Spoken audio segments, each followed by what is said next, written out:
اور موسیٰ کی ماں کا دل بے قرار ہو گیا۔ اگر ہم ان کے دل کو مضبوط نہ کر دیتے تو قریب تھا کہ وہ اس قصے کو ظاہر کر دیں، غرض یہ تھی کہ وہ مومنوں میں رہیں۔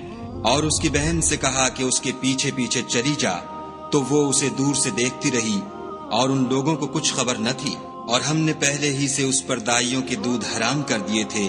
تو موسیٰ کی بہن نے کہا کہ میں تمہیں ایسے گھر والے بتاؤں کہ تمہارے لیے اس بچے کو پالیں اور اس کی خیر خواہی سے پرورش کریں۔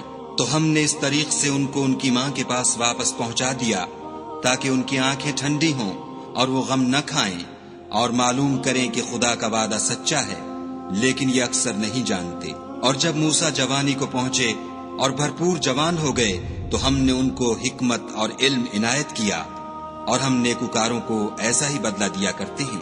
اور وہ ایسے وقت شہر میں داخل ہوئے کہ وہاں کے باشندے بے خبر ہو رہے تھے، تو دیکھا کہ وہاں دو شخص لڑ رہے تھے، ایک تو موسیٰ کی قوم کا ہے اور دوسرا ان کے دشمنوں میں سے۔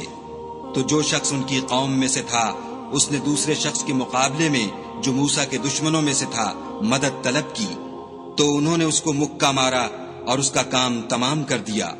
کہنے لگے کہ یہ کام تو اغوائے شیطان سے ہوا، بے شک وہ انسان کا دشمن اور صریح بہکانے والا ہے۔ بولے کہ اے پروردگار، میں نے اپنے آپ پر ظلم کیا، تو مجھے بخش دے۔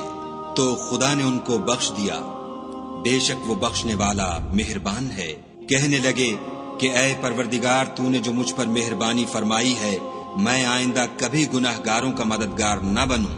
الغرض صبح کے وقت شہر میں ڈرتے ڈرتے داخل ہوئے کہ دیکھیں کیا ہوتا ہے، تو ناگہاں وہی شخص جس نے کل ان سے مدد مانگی تھی پھر ان کو پکار رہا ہے۔